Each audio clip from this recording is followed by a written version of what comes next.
Okay, we are back. Let's go ahead and unpause because I feel like we need to like experience this introduction together because I took a look up when I came back after I loaded and it was, man, this title screen is oppressive as fuck.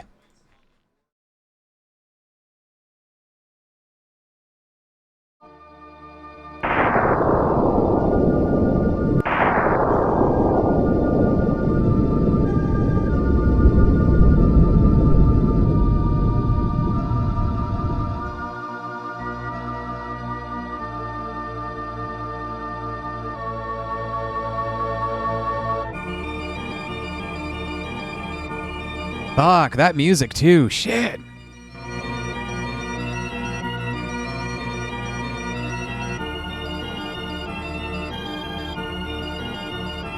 So once again, this was the very first sound novel to be released in Japan. This thing also sold buku bucks and was so influential into the visual novel subgenre as a whole that this was even turned into a full-length movie in Japan. Based off of the flower of St. John's wort, which apparently is the big, like, I want to say MacGuffin, but the plot definitely revolves around this certain flower. So I've also got myself a little journal.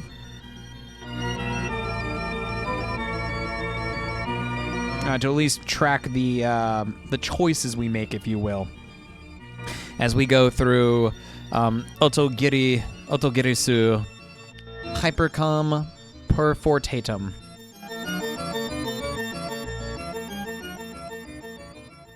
Well, first off, what is a name? The fact that I can actually do...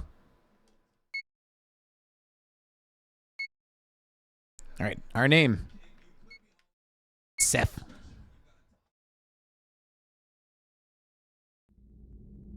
That summer evening, I've been driving down this narrow and winding mountain road with clouds looming in the sky above. Both sides of the road were lined by a thicket of trees, so the scenery wasn't exactly great. Nami sat next to me, not saying anything at all. Maybe she got tired from playing tennis for so long, and she ended up falling asleep.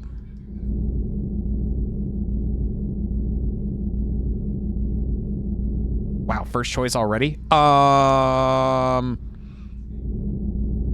Let's just go with the simple, like, are you sleeping? Because I don't think I want to, like, quickly wake her ass up.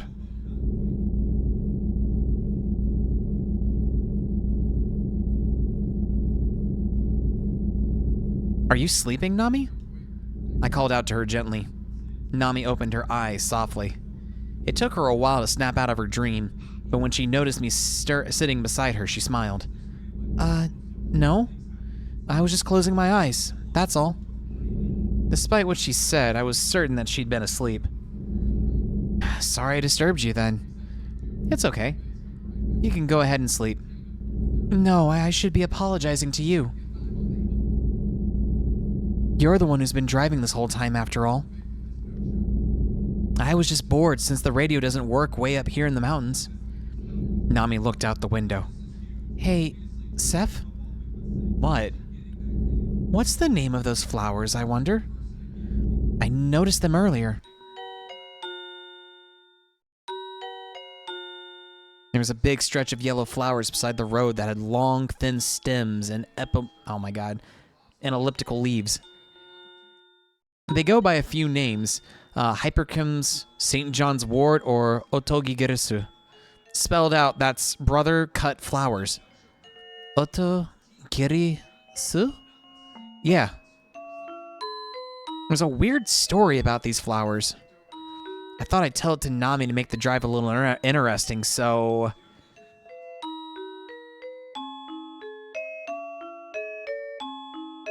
Oh, hell no, we are making this shit spooky.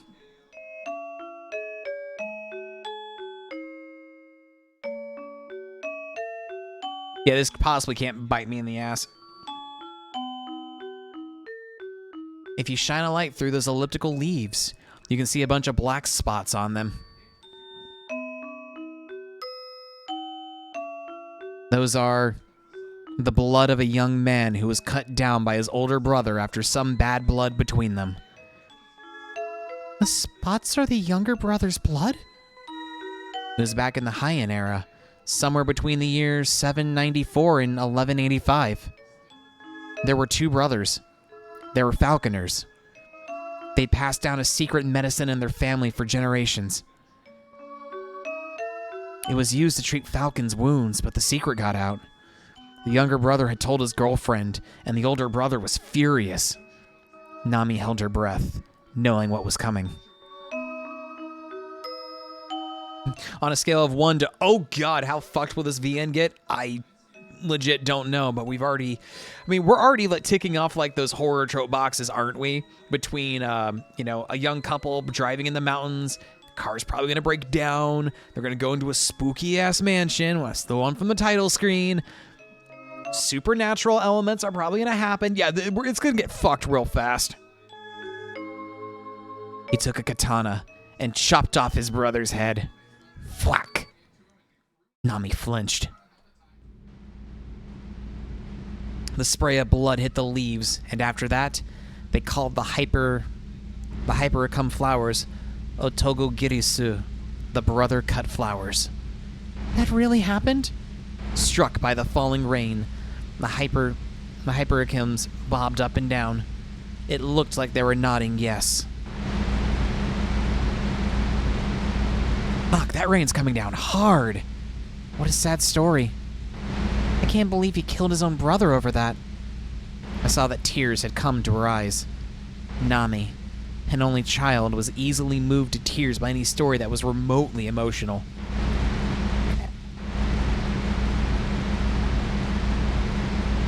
No, I'm gonna change the subject. I fucked up.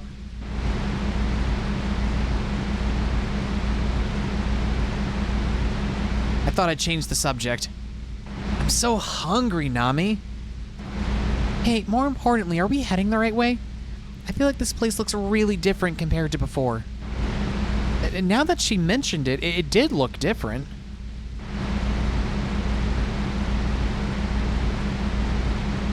Oh.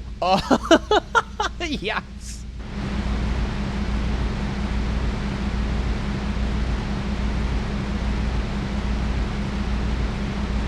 Now that you mention it, it's weird. This was supposed to be a shortcut. You mean your brain took a shortcut, right? Nami mocked my stupidity under her breath. This is no time to be joking around. We need to hurry. I pushed down on the gas pedal. Whoa! I turned the steering wheel quickly. I managed to dodge the car, barely, but the car was careering downhill. Something wasn't right. The brakes weren't working. The car was gradually picking up speed.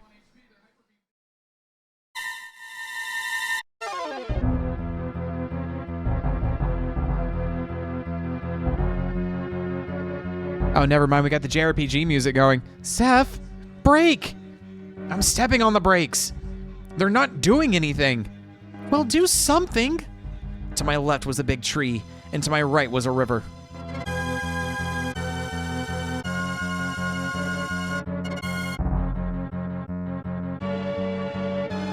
Parking brake.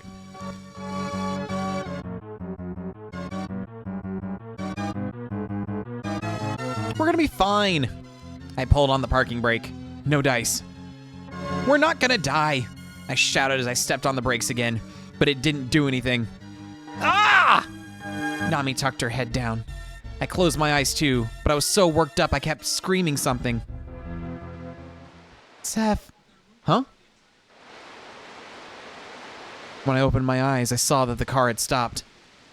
Nami had her eyes cast down, and she was kind of blushing. Did I shout something embarrassing in the heat of the moment?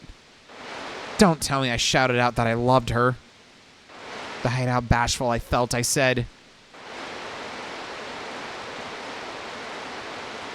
yeah, just ask if she's okay.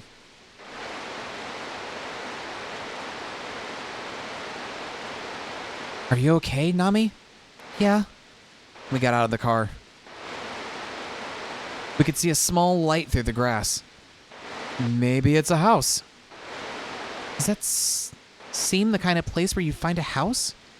I certainly did sense some weird vibes coming from that direction. Oh. Huh? It seemed like the light started moving. Cut it out. It was a window, right? But I mean, just now, it kind of went swoosh to the side. We decided to take a look through the forest.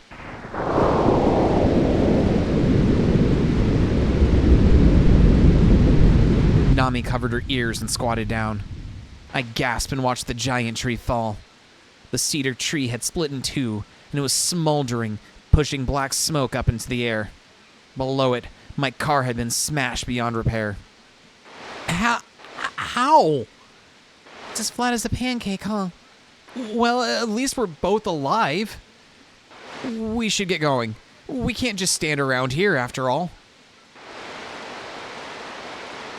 We fished out a bag with an extra set of clothes we packed and a flashlight and started walking to what seemed like a light of a house. Hey, what if it's not a house? Nami seemed really scared. Maybe the lightning really shocked her. So...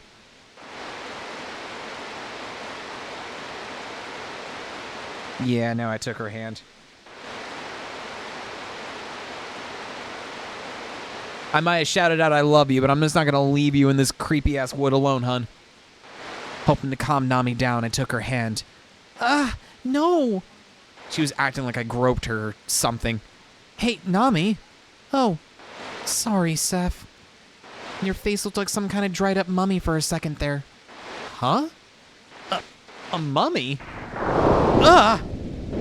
Nami came over and clung to me.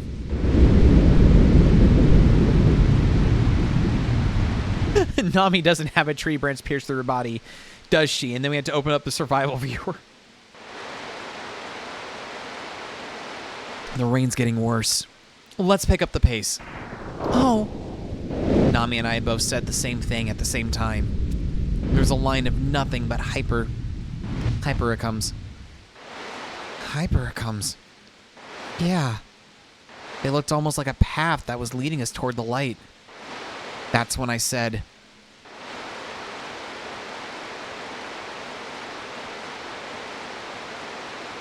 yeah, no, this seems sus as fuck. Maybe let's do the thing that most people don't do in horror movies and, you know, backtrack.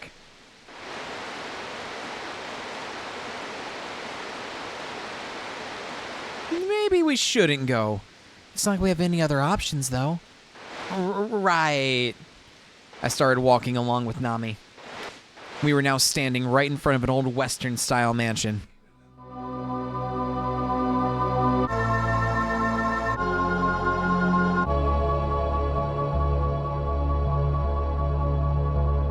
Yes, this is a lovely place of death. That's quite a mansion there. Seems like it's haunted. Oh, stop. Don't fall for any of that occult stuff. Those are all just stories. Seth, are we really going in there?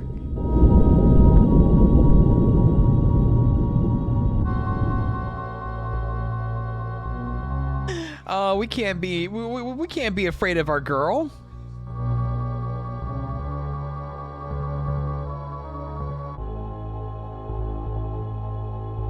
Telling myself not to be afraid, I stuck my chest out and hid my fear. Should be a good test of our courage. Let's go. Your voice is trembling, Seth. I was adding a little vibrato to it. You don't have to do it if you don't want to. Let's turn back. That's exactly what I wanted to do, but I didn't want her to think of me as less of a man. Dude, no. She has intelligence. Get the fuck out of here. Hang out by the road. We should be good. We're gonna run in. Now shut up and follow my lead. My voice trembled again. We ran. Nami ran like a wild goat, falling about 5 meters behind me, which was about 15 feet by the time I reached the front gate. Let's go inside. And then...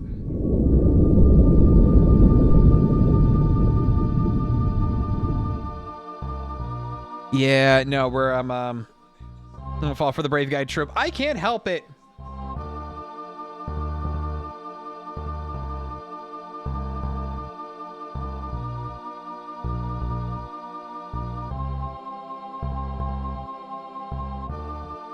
I thought I'd enter without any hesitation so Nami wouldn't be scared.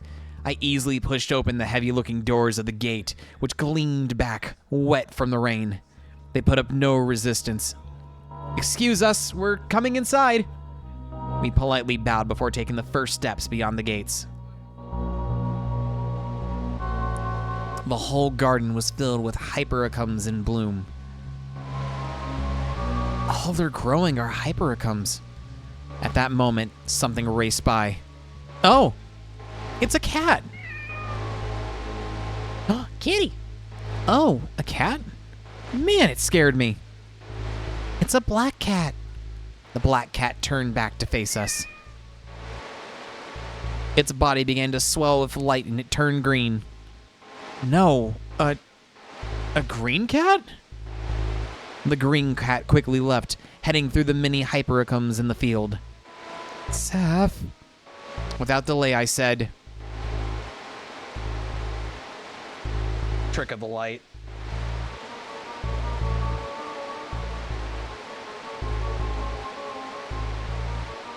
It must be a trick of the light. The wind grew strong. It sent a wave through the countless yellow flowers. The wave moved from the gate to the mansion. I could almost feel the mansion shake from the impact of the wave, and then it stopped. I stood there in the rain, struck by the thought that I just witnessed something sinister and dark. Hey! Nami put her hand up to her ear.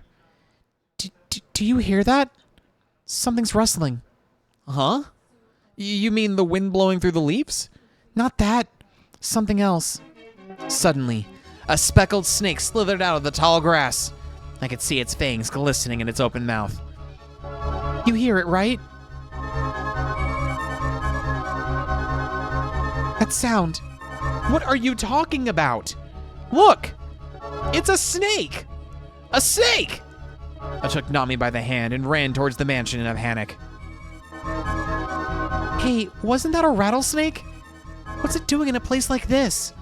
Nami shouted as we ran. How should I know? Why don't you ask the snake yourself? It's poisonous. If I tried talking to it, it'd bite me for sure. We screamed back and forth at each other as we sprinted as hard as we could.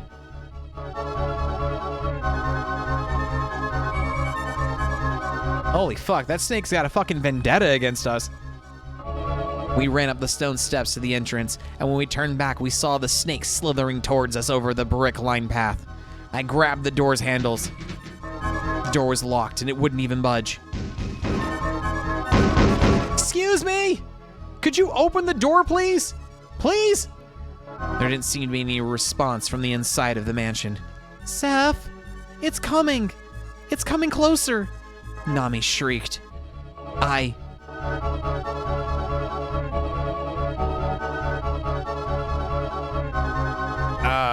Slam my body?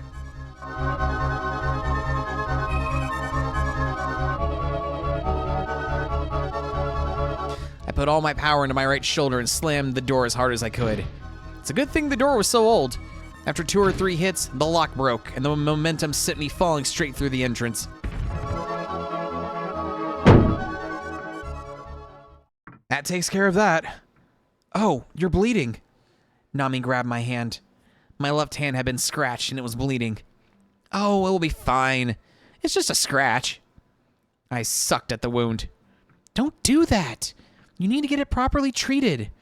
Nami took out a handkerchief from her pocket and wrapped it around my hand. It smelled faintly of roses. This is all I can do for you now, but I'll tend to it later. Thanks. I felt a bit bashful. But anyway, the lock's useless now, huh? Whoever owns this place will probably give us an earful once they find out. We'll have to apologize to them ahead of time then. I stood up and looked around. Oh, God. Yeah, no, this just screams we shouldn't be here. It was a spacious entrance. There was a hall with stairs leading up to the second floor, and a large chandelier hung from the ceiling. On the left side, there was a large brick fireplace with a cloth-covered sofa set in front of it. Is anybody home? I raised my voice and walked further inside. We've just let ourselves in. No, that's not me. Nami shouted out, but nobody replied.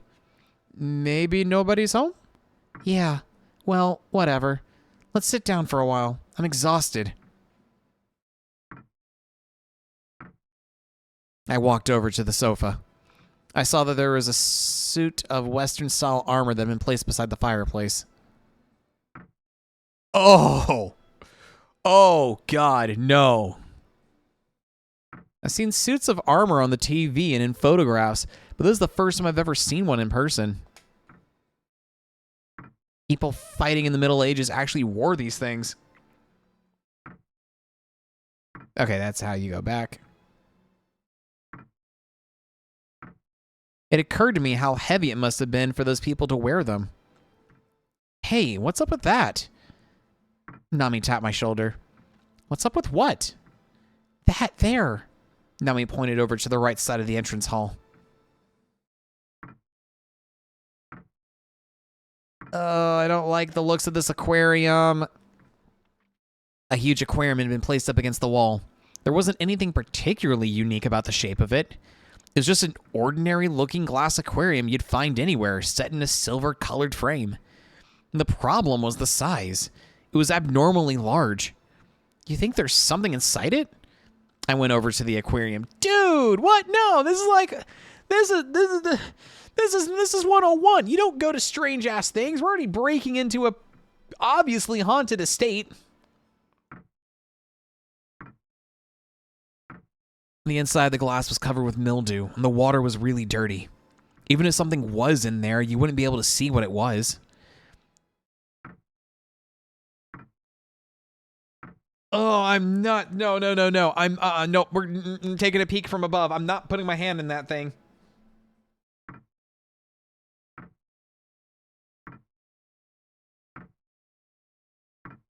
Hell no. Hell to the no. I'm not putting my hand inside. Thinking I could take a peek from above, I moved over a small sofa that was in front of the fireplace. Sitting on the sofa and looking down, I could see a black mass within the dark water. I couldn't tell if it was a creature, some kind of boulder, or maybe algae. I didn't have any idea.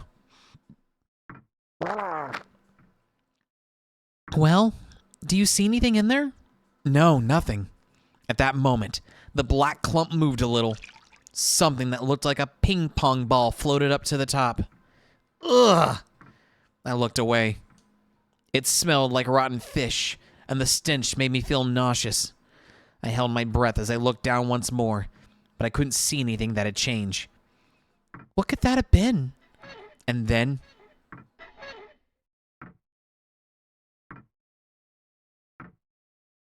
What was that sound? It came from the second floor. Someone's got to be here then. Let's go. No, we don't. We'll just stay here. And when the rain lets up, we fucking leave. Let's go see.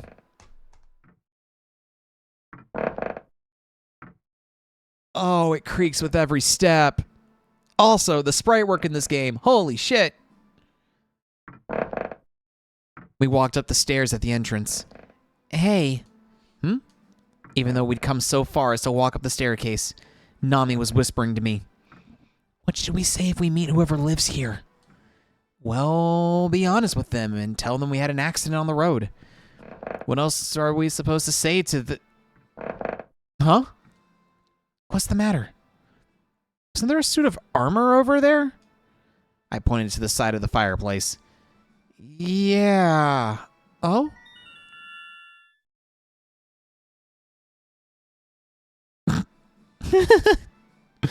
The suit of armor had vanished. Well, whatever. Let's go check out that sound anyway.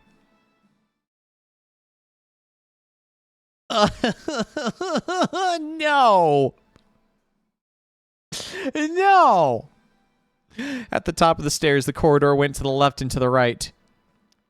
I think the sound came from this way. We walked down the hallway to the right. Which room could it be? Shh.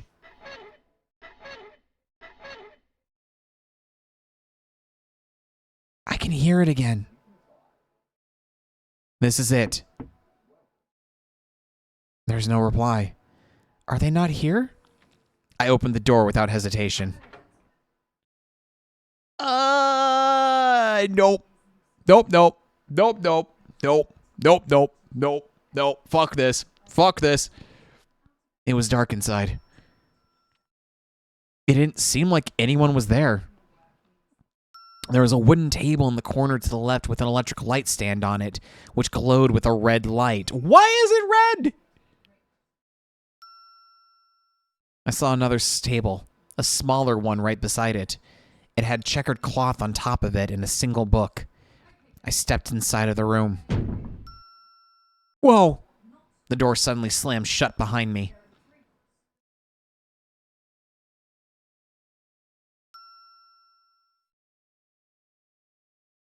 Yeah, I'm gonna turn the doorknob because I would be startled. And I'm pretty sure Nami's in the hallway with a suit of armor. Panicked, I turned the doorknob. A flash of lightning lit up the room. What? What is that? Nami clung to my arm. Ah!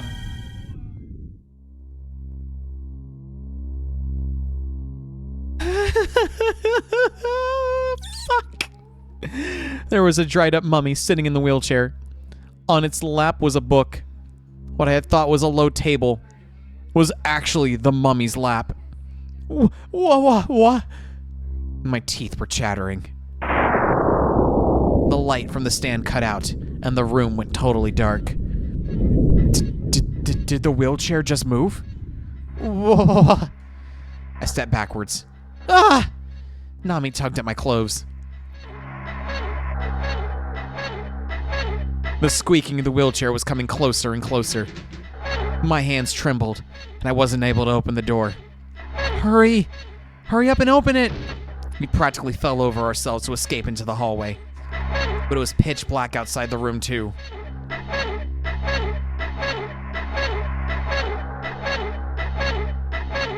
I couldn't tell left from right. Nami! Where's my flashlight? How would I know? I can't remember.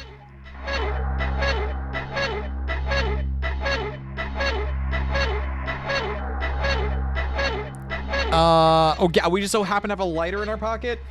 Fuck it, lighter. Lighter it is. Maybe I use the lighter in my pocket. I caught a glimpse of the staircase just a short distance away. There! We headed downstairs in a panic. The flashlight had been dropped right in front of the aquarium. Yeah. Ow, it's hot. I couldn't hold on to the lighter anymore. I let go of it completely and fumbled around with my hands until I picked up the flashlight. I turned it on and pointed at the second floor. I could see its hazy circle of light illuminate the second floor passage. There was no trace of the mummy. I can't. My legs. Nami collapsed to the ground helplessly. I sat down beside her. I couldn't believe it, though. A mummy? Here in modern-day Japan? Were we just seeing things?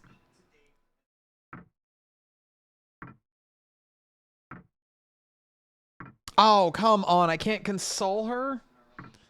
Yeah, I'm sorry. I'm not going to send Nami upstairs by herself. No, I'm not going to do that.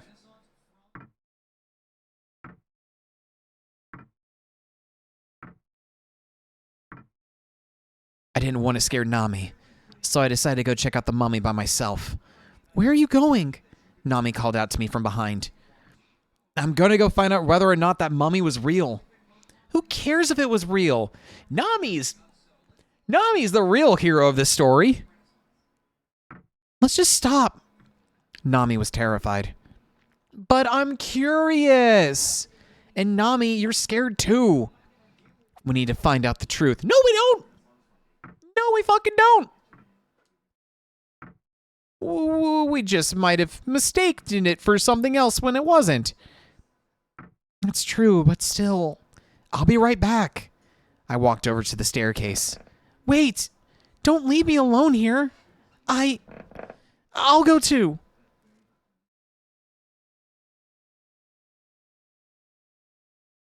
We returned to the door of the room we had entered before. The door had been left open. I timidly took a peek inside, but I only saw the electric stand on the ground. There was no trace of the mummy. How strange. Ah, it's on. The light was back on. The small stand was lit again, as well as the chandelier in the hallway. Oh, a cat. A black cat had come out from under the table. Here, kitty kitty. Nami crouched down and picked it up. How strange. I looked around the room. Were we just seeing things? You saw it too, Nami, right? She didn't reply. She was entirely focused on the cat. I picked up the book which had fallen on the floor. I opened it up. It was a diary. The entry I saw was dated 6 years ago. While flipping through the pages, I suddenly found a page that was bright red. Bring me the red pages, but leave the blue ones. My brother, my dim-witted brother. He had his chance, but no. Remember, the red pages, not the blue, the red. It's blood. Huh? There was nothing written on the page, and a hypericum had been stuck there as a bookmark. It was covered in a blackish red liquid. And it's still fresh. Upon seeing the diary, Nami started to look a little green.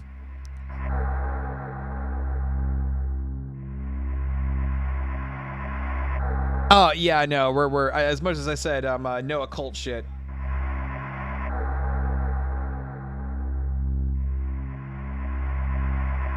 I muttered to myself, could this be the mummy's blood?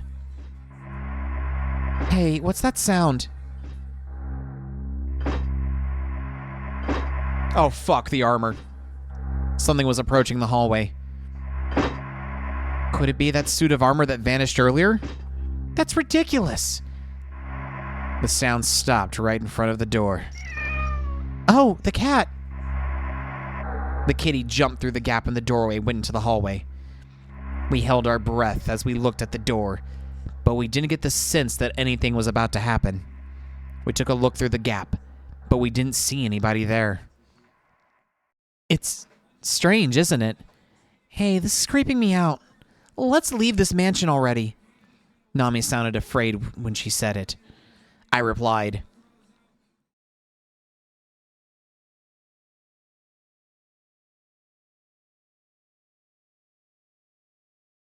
I'm not pulling the scientist. No, that is a wise decision. I am not about to go, man, this is fascinating as fuck. We should stay. No, get the fuck out of here. Yeah, that sounds like a wise decision.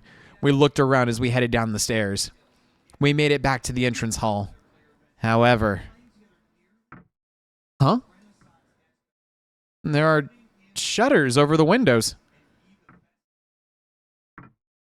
There were 2 windows in the entrance hall, but both of them were sealed from the outside by iron shutters. When did those get here? Nami, check the door. I checked the shutters on the window. No good. It's totally sealed shut here. The door won't open either. So you're saying we're trapped in here? No way. No, it couldn't have been intentional. Whoever owns this house probably came back. What should we do? I was confused. It was hard to come up with any ideas.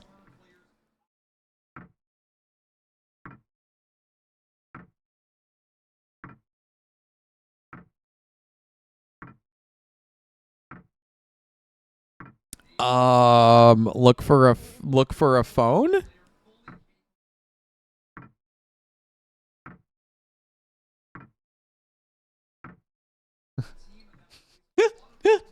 Oh my god.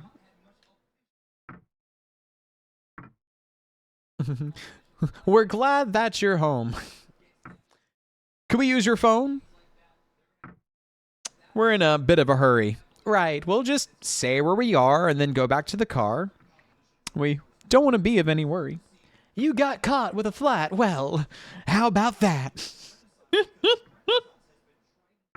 Babies, don't you panic. By the light of the night, it will all seem all right. I'll get you a satanic mechanic. Oh, man. I know, let's look for a phone. There aren't any phones here. That's why we have to go look for one. What are you getting mad at me for? I'm not getting mad. I can take one look at your face and know you're angry. This is the face I was born with. I headed to the back entrance hall. The hallway stretched to the left and to the right. Which way should we go? I asked.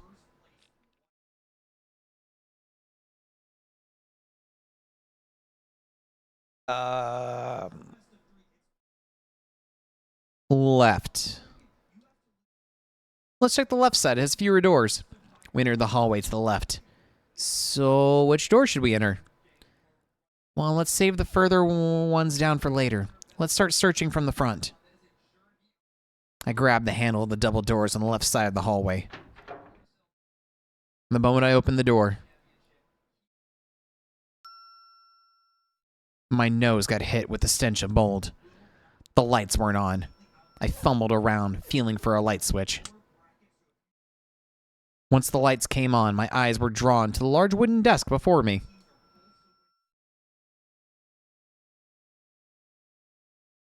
The back of the desk faced the window, and, aside from that wall with the window, all of the walls were being used as bookshelves. It looks like a study. Okay, here's an idea. If the window's not shuttered, break it, and then just, get the fuck out. I went over to the window and checked whether or not it could be opened, but just like the shutters, it wouldn't even budge. No such luck, huh? I gave up on that idea and looked around the room. It seems like they haven't used this room in a long time, doesn't it? It smells so moldy in here. There was a crystal ball on the table, along with tarot cards and a smattering of other tools that a fortune teller might use. Hey, look at that! Nami pointed at the bookshelf. There was a weather-beaten skull stuck between the books. Doing some post-mortem analysis, maybe? Are the people who live here researchers or something? I had tried to say it as a joke, but I ended up stuttering over it. I wonder what sort of books they've got here. I tried to hide my embarrassment by reading some of the covers of the books that were lined up on the shelves. Black Magic. I'm sorry, let me try that again. Black Magic. The Basics and Applications. Christ and the Fish. Bahamut, Curses and Rituals of Revenge. Whoever owns this place sure has an odd taste in books, huh? Definitely not someone I'd want as a friend. Wouldn't really make for a good acquaintance either. Oh, well. It is what it is. Let's search somewhere else, okay? We left the study.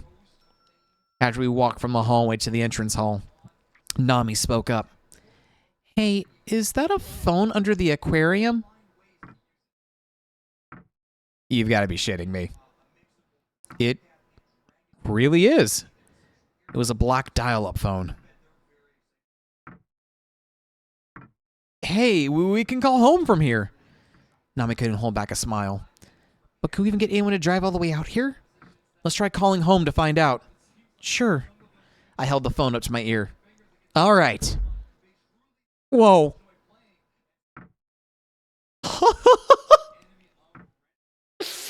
No! An iron axe swooped down just in front of my face.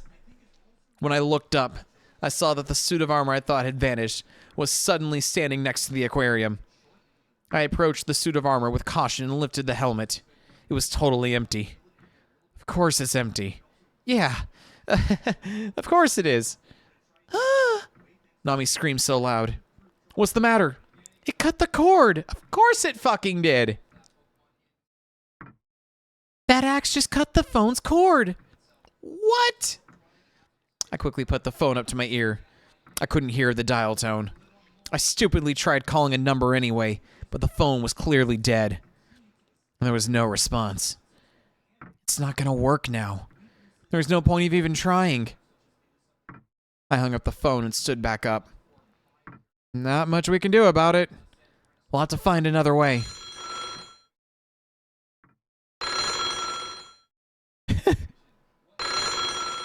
You can't be serious.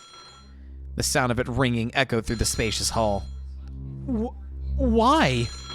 This doesn't make any sense. Then I...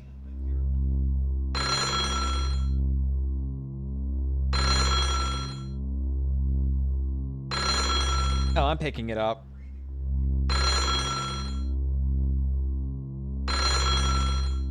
I sighed and picked up the phone. Hello? I couldn't hear anything. Hello? More ringing.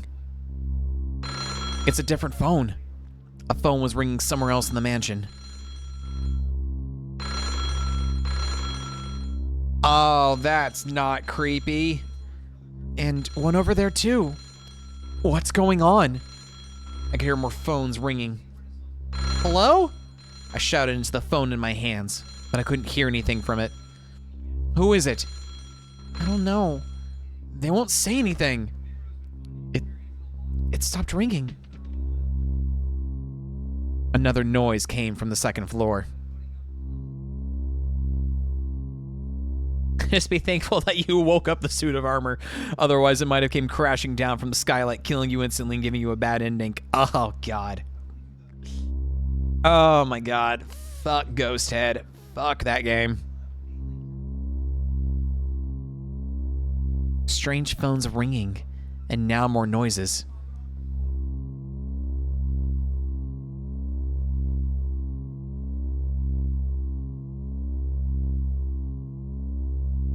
Yeah, no, Nami, pinch my fucking cheeks, please.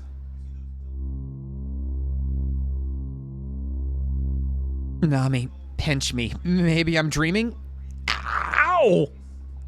I knew I wasn't dreaming. Oh well. If this is really happening, then we've got no choice but to go, huh? Let's go! We went up to the second floor again. The hallway split to the left and the right.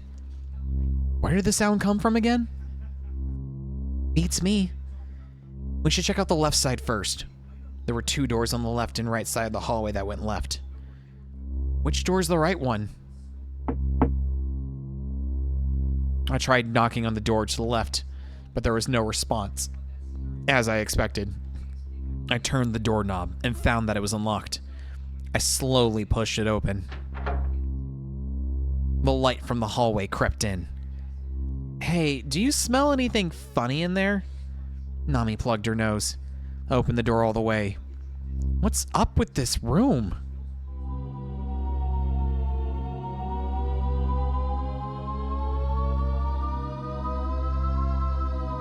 Why the fuck are we doing this? Why the fuck are we doing any of this?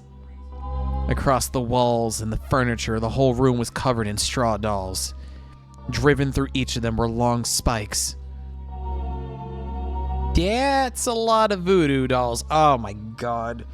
Did they use inspiration for the fucking nail killer in the first major chapter of Raincode from this? That would be an amazing callback to like their like one of their original games. Now I'm curious. How many hundreds did they have in here? I was creeped out and curious at the same time as I stepped inside. Hey, look. That's a Hypericum, isn't it? Nami pointed to one of the dolls. There was a Hypericum twisted around the long spike through it. But that wasn't the only one with Hypericum twisted around it. It was hard to notice since the sun had set, but every single doll in the room had the same Hypericum flower woven around its spike. Nami spoke in a whisper. I'm guessing there's got to a lot of hatred inside whoever made this many straw dolls. I remember now. When I raised my voice, Nami was startled. What was that for? Why did you suddenly shout? I remembered it. The meaning of Hypericums. The meaning of the flower? Nami looked at me, clearly confused. What could it be? It fits perfectly with these straw dolls in this weird room. Huh? Revenge. The meaning of the Hypericums is revenge.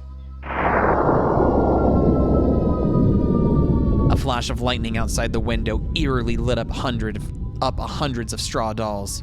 A gust of wind shook all of the spiked straw dolls, but I'm not sure where it came from. Seth, this is creeping me out. Let's head out. This place is starting to give me chills too. We rushed out of the room as if we were running from something. Another room then? We checked the second floor just in case, but aside from the door we couldn't open, with straw dolls nailed into the door, we hadn't found any trace of anybody in the house, including in the mummy's room. So there's nobody on the second floor now, right? Nami nodded. At the very least, we can say that we couldn't find any people, the mummy or the suit of armor. I decided not to dwell on that. Hey, Emerald. We're doing some spooky stuff. Alright, we should try to get this seemingly unopenable door open. I started to examine the door. Hey, let's head back down, Nami said out of the blue. Huh? I'm hungry. You are too, aren't you, Seth? We really do need to get something to eat, you know. I looked at Nami's face, my mind a blank. Nami's not acting like herself. She wouldn't just go and take food from a stranger's kitchen. Was she saying this because she was afraid, or was it something else? Hey, Nami. What did I tell you? Nami laughed. I know you're hungry by the look on your face. No, I wouldn't say that. But my stomach was weak to the power of persuasion, and it responded appropriately. I'll go on ahead, Nami said as she turned her back to me. Wait up! Hey, don't get a head start on me like that. I figured I'd go along with Nami for the time being. As I headed with Nami to the dining room,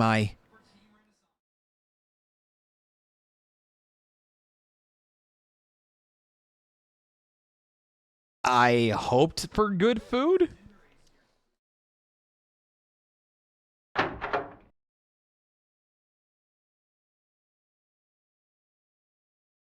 Is Nami possessed? I hoped they'd have something good to eat, and I forced myself to believe that they did. We set our eyes on the large refrigerator just beyond the dining room. I carefully tried opening it up. Whoa! Nami shouted happy.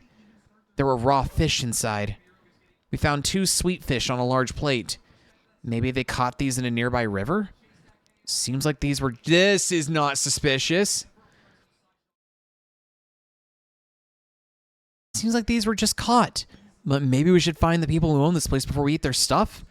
We can just blame it on the cat if need be. I'll have to try meowing like a cat while I eat it in that case.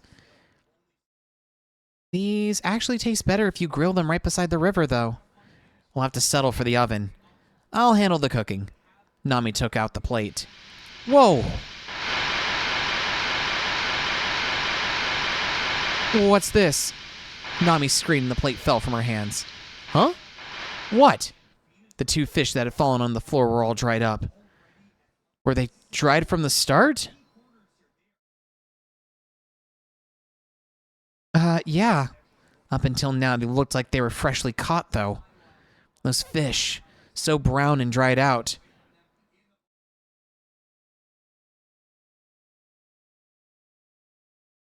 Yeah, no, that thing reminds me of the mummy.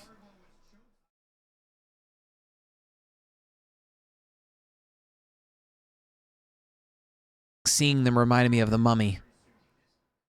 A scream. What? What did that sound like to you? A woman. Screaming.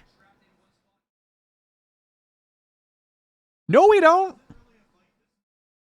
We need to go look for her. Judging by the look in Nami's eyes, no further explanation was necessary. Let's go. We headed in the direction that it sounded like the scream had come from.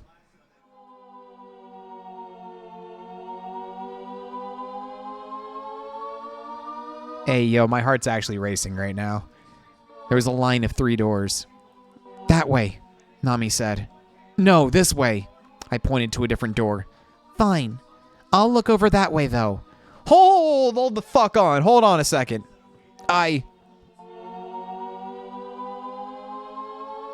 No, I'm following Nami. I'm not splitting up from her. That's just... That's just, I am not doing like stereotypical bullshit. I am staying partnered with her. We're not gonna die as a pair. I opened the door that Nami was talking about. It was an oddly constructed room.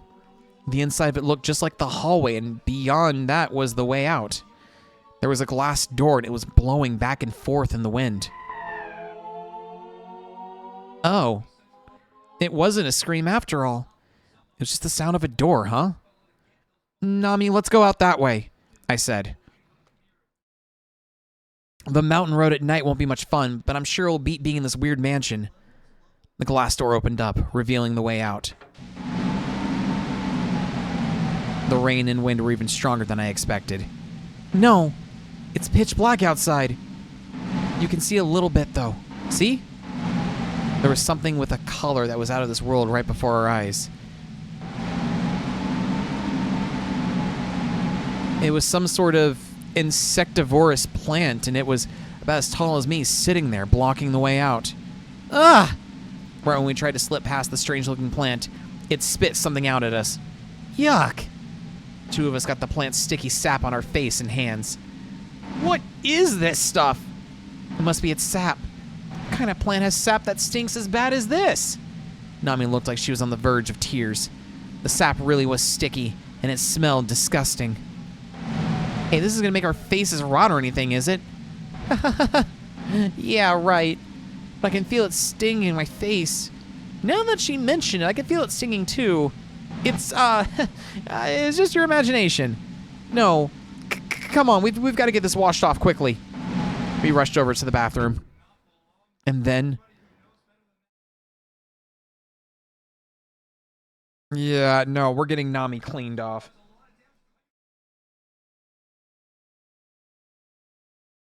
I wanted to hurry up and get Nami clean. The bathroom was thick with some sort of white steam, but I wasn't sure exactly what it was. It's just Scissor Man in the bath. It's fine. Hold on, Nami. Okay. Nami entered quickly.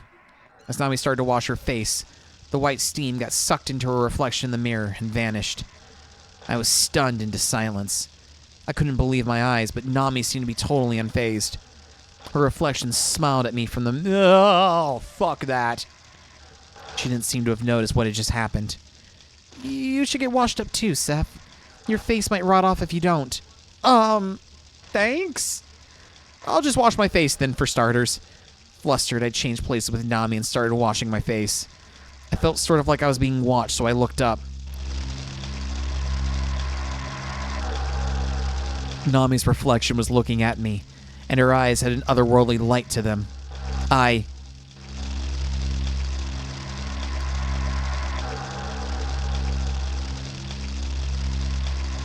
turned around in a panic. I'm not gonna have something drown me in the sink.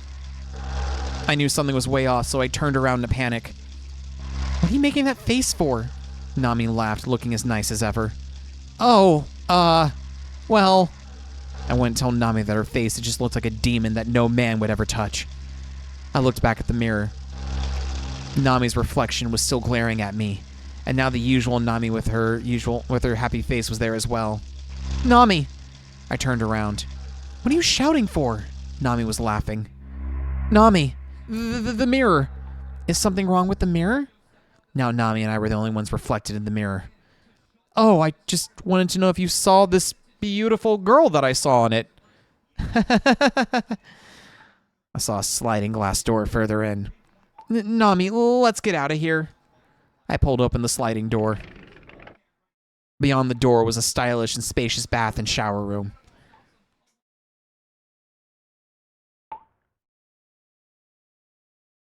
Yeah, no, fuck this shit, we're leaving.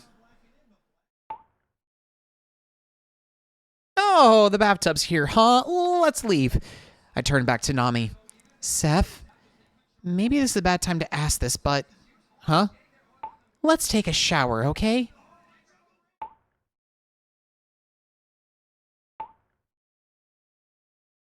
I'll make it quick. Just stand guard out there, okay? Out there. I should have known. Okay. I'll be right back with our change of clothes. I rushed back to the entrance hall and brought back our bag from there. I spoke up by the sliding door. Anything weird happen while I was gone? No problems here. Oh man, I imagined Nami's body and figured there was no problems there either. I continued imagining what Nami looked like naked. Ah! That startled me. It was a scream of a butt-naked Nami. What's wrong? I was about to jump in there, but Nami jumped out first. It suddenly got so hot. She was totally covered by a bath towel. It seemed like the shower wasn't working right. There was steam everywhere and hot water was spraying out. It almost looked like the shower itself was angry. Ah!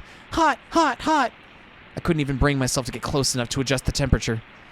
They should have a boiler in the basement. I'll go look. No, we're not going in the basement!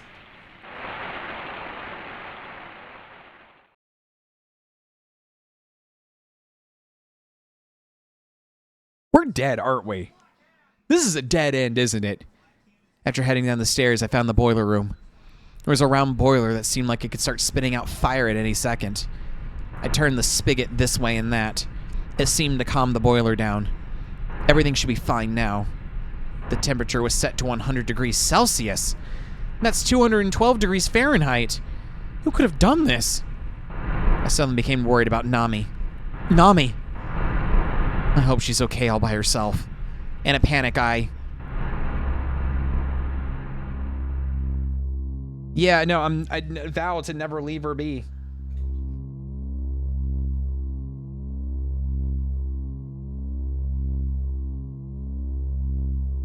I vowed to never leave Nami alone again as I ran to her. Nami! I shouted out loudly as I leapt into the bathroom. Oh. Nami had already changed her clothes and was drying her hair with a towel. Thanks. The shower works great now. Want to take a quick one too, Steph? No. I'm good. But you're still so dirty. I do feel kinda gross. Take a shower. You'll feel a lot better afterwards. Okay, Nami. If you say so. I'll keep watch outside. Nami stepped outside of the bathroom. Nami! I shouted. Yes? She responded right away. I like that in a girl. We'll be out when I'm out. It was kind of a strange thing to say, really. It was the sort of thing spouses or couples in love might say to each other, and yet they still totally understand what it means. What exactly does that mean? We'll be out when you're out? I guess she didn't really understand. When I'm out of the shower, we'll be out of this mansion. So don't move a muscle until I come out. Yes, sir. I got naked and stepped into the shower. The bathroom felt nice. Would have felt nicer if Nami had been in here with me washing up, getting our bodies all clean. Huh? The tub had been filled with hot water before I knew it and saw something rise out of the tub. I saw two small faces. Girls. They looked exactly the same. Twins? Did these girls live here? I was just about to say something to them, but the girls just smiled at me and sunk down under the water. Sorry, Jetstream. You have a good night, hon. Hey. Hey! The surface of the water swayed around. They disappeared. Everything was gone, in fact. No girls, no hot water, nothing. The tub was totally dry. Whoa. I tried to get out, but the door wouldn't open. Nami! I was trapped in here.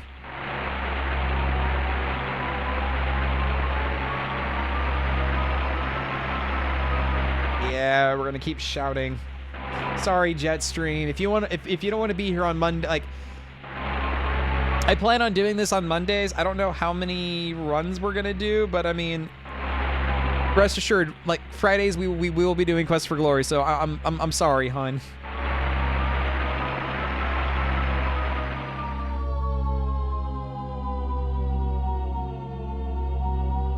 I kept shouting out for Nami. Nami, open the door! I kept calling out for her, but she wouldn't respond. Suddenly, there was a storm in the shower room. I guess I should have checked the weather report before taking a shower. Not that anyone would expect a typhoon to strike them in the shower. Nami! Nami! I shouted at the top of my lungs. then the suit of armor appeared out of nowhere. You're here? Where did you come from? I ran from it naked, but it quickly chased me down to the other side of the wall. The sliding door wouldn't open. Nami wasn't coming to save me. I was in big trouble. The suit of armor came right up to me, and then it heaved its sword in the air. I only had one shot at this. It brought down its sword. I dodged the sword by a hair's breadth. The sliding glass door got shattered. I dove through the hole without missing a beat. Nami! I fumbled with my change of clothes and jumped into the hallway. Nami wasn't there.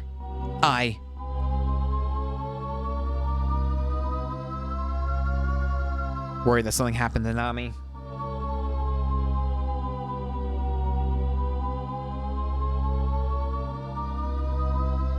I was worried that something might have happened to Nami. Nami! Nami! I tried shouting to her, but she didn't reply. I saw the figure of someone in the hallway. It was a woman. She was wearing a white dress that was fluttering in the wind. It was Nami. When did she put on that dress? Nami! I ran after her, but she started to float. She continued to stare straight at me as she floated up until she seemed to get swallowed by the ceiling and vanished. I just stood there in a daze. Was I imagining that? Or was it a ghost that just happened to look exactly like Nami? Ah!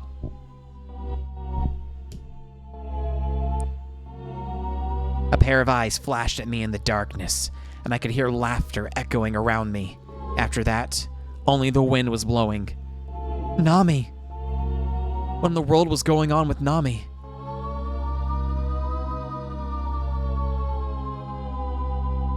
Yeah, no, I'm not gonna be scared. I'm gonna.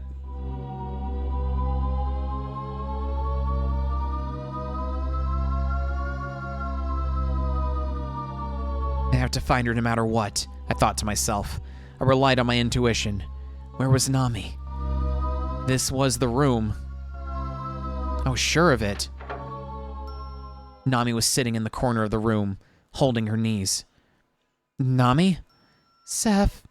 Nami was crying. What happened, Nami? I told you not to go anywhere. Don't run off like that. Seth, how did I get here? Why are you asking me? You don't know? Nami gulped like a child. I was drying my hair when suddenly I felt a man's arms around me. I don't know what happened after that. Nami looked cold. She was shivering.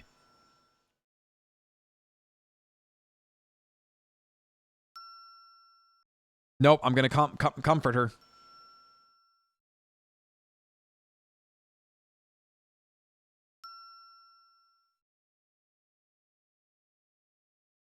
Don't worry, I'm here with you. I put my arm around Nami's shoulders. Look at this room, Seth. Oh, ho, ho, ho, ho, ho. Fuck no. Fuck no. I looked around the room.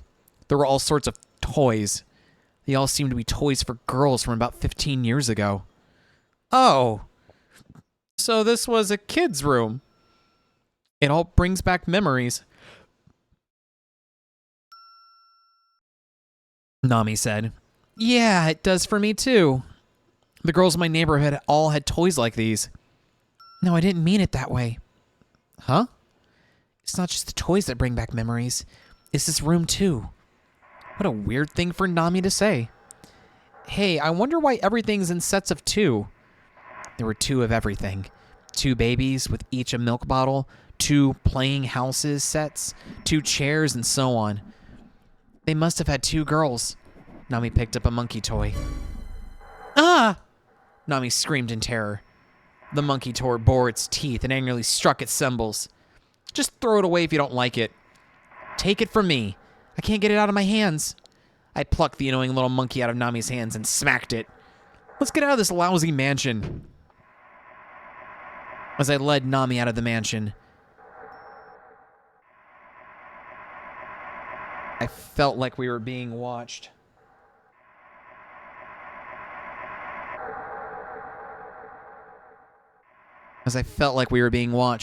Let's hurry, Nami.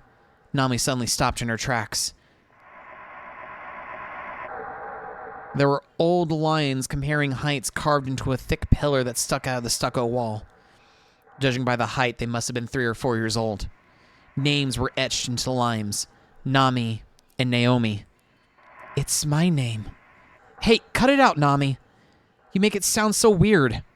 I compared my height here with another girl. Hey. I chitted her? I'm not familiar with that saying. Feeling flustered. There are plenty of people named Nami. Don't get any funny ideas just because this girl has the same name as you. Right. You're right. Nami's expression returned to normal. This Nami's probably older by now, right? Oh? A crack ran up the pillar before my very eyes. It was still moving up. When it reached about where my eyes are, it formed a new height line. That new line was Nami's height right now. How could it be?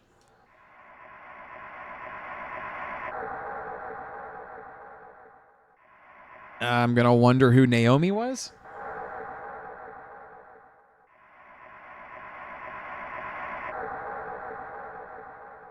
And is their last name Hunter? I wondered who Naomi was. The face Nami was making made her look like she was dead inside. Seth, I was a twin. What? It's true. I was a twin. I had a sister named Naomi. Stop it, Nami. Quit fooling yourself. We lived here with Mom. I yelled at Nami to snap out of her confusion. Hey, listen to me. Suddenly I could hear a piano. Nami's head jerked up. That piano. Nami broke into a run like she had just snapped. I chased after her.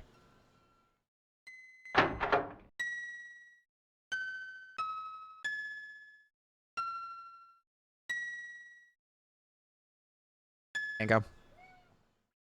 Nami and I entered the piano hall. The piano was being played by a woman who was wearing a white dress. That woman was Nami. Nami. I did a double take, and the woman who looked just like Nami had disappeared.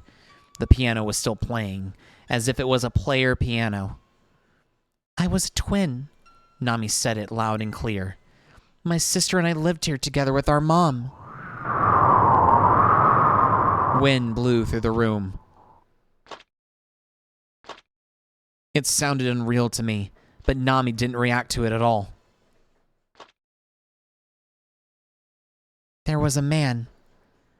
My mom was very nice to him. I liked him. Was he a relative of yours? He seemed like a dad to me. Or maybe a little brother? He might have even just been one of my mom's guests. Get it together, Nami. You're an only child. Your house is in Tokyo. You've got 2 amazing parents there now, don't you? I'm not so sure. Nami put her hands up to her head. I feel like my head's gonna split apart. I remember. Nami didn't look like her usual self. I was born and raised here. Nami, calm down. I know you've been through a lot today. Your nerves have got to be shot. But if you take a second and think about it with a clear head, you'll realize that none of what you're saying makes sense. But, Nami shouted as she cried. My real mom was here. I had a twin sister named Naomi, too. The 2 of us compared our heights here. I remember it.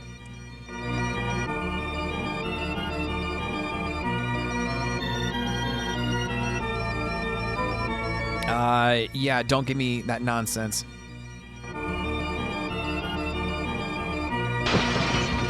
Ooh, that did not.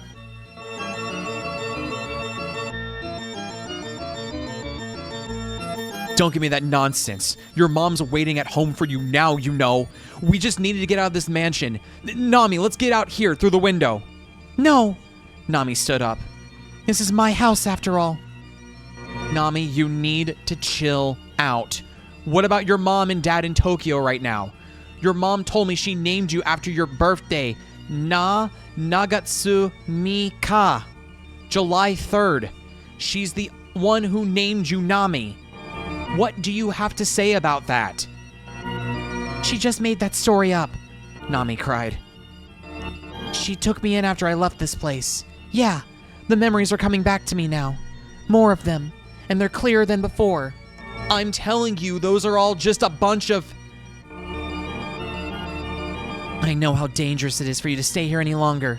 You have to get out of here alone, Seth. Nami, go. There's something in my past I'm starting to remember, and I don't want to have to tell you what it is. So what about your past? I shouted. If it's your past, it's my past. And then...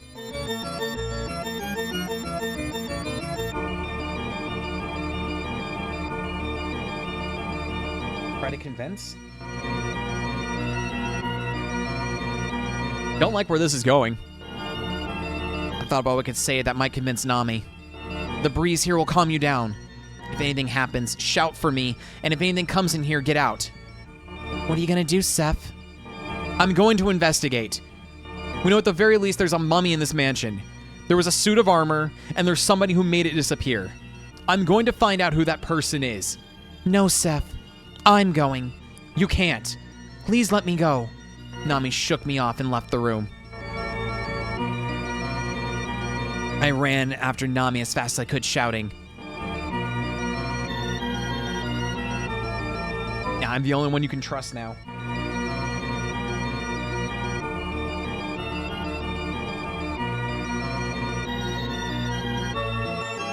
I'm the only one you can trust right now. Nami was shivering in the corner of the room like a cowardly kitten. Nami, those memories you have aren't real.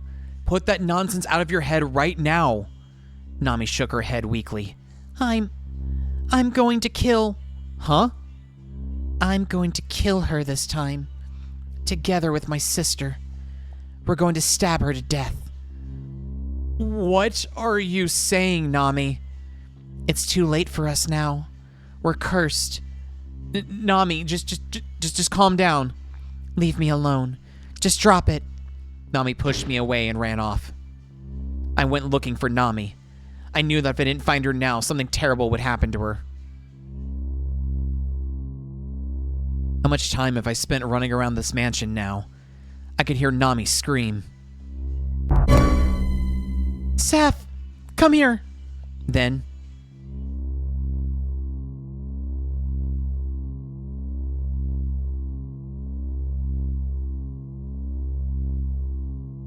I don't like where this is going. She could be killed?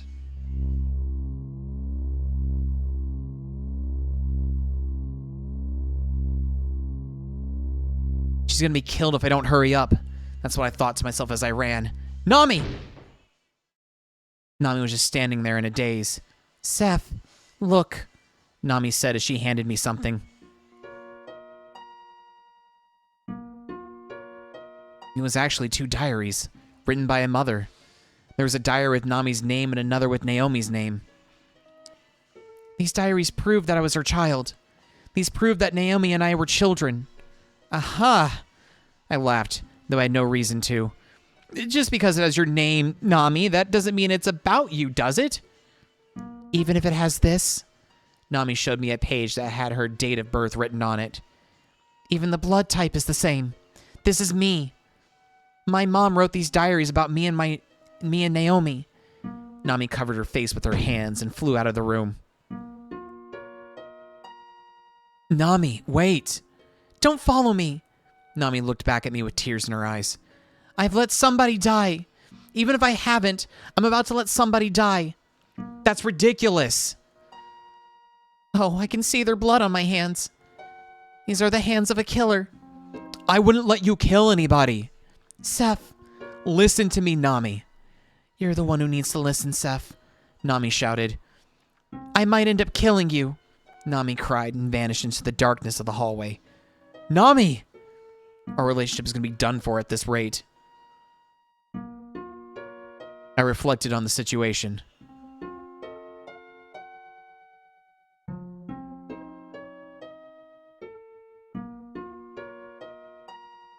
Try to get these thoughts out of her mind?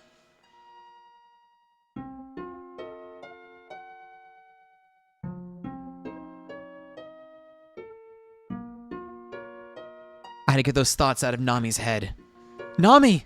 She was in the piano hall with her back turned to me, and she was playing the piano. Nami, I said as I approached her. This was my piano. Well, our piano, Nami mumbled quietly. We spent our time together here. I hugged Nami from behind, and I felt a tear fall on my hand. I didn't want to lose you. Her voice sounded somewhat hoarse. Scared, I tried to pull my arms back. My arms were being held by dried-up hands. The woman wasn't Nami. It was the mummy. Whoa! The mummy vanished. Seth. When I looked back, I saw Nami standing there, her eyes cast down to the floor, looking lifeless. I held back my urge to hug Nami, and instead, I just slowly walked up to her. Nami. She looked up at me. Her eyes were wide open. Who are you? Nami took a step back. She looked terrified. Who are you? It was like this was the first time she'd ever seen me. Don't be stupid. You're telling me you don't know who I am? Help me, Seth. Nami screamed as she turned around and ran down the hallway. I couldn't even begin to take in what had just happened. Nami, where are you? You wouldn't hide from me, would you? When I opened the door, something came flying at me. Don't come near me. Standing in front of a case lined with medicines at the other side of the room was Nami, looking at me with fear in her eyes. Nami. Ah! Who are you? I held the half-crazed Nami down. Let go of me! Reflected in the glass that I had Nami pinned up against, I saw a middle-aged man with gray hair. Who's that guy? Hurry, Seth. Save me! I could hear Nami screaming against my chest. Hey, what are you saying, Nami? I was shocked. No way. I went slack. That reflection I saw in the glass of the creepy old man? It was me. Nami ran out of the room. What was happening? I had gray hair, wrinkles, sharp eyes, and a wild-looking chin. I just looked old. I tried touching my cheeks to see if it was really me. Is this me? Where are you, Seth? I could hear Nami's voice echoing from the stairs. She was looking for me. What was I supposed to do, though?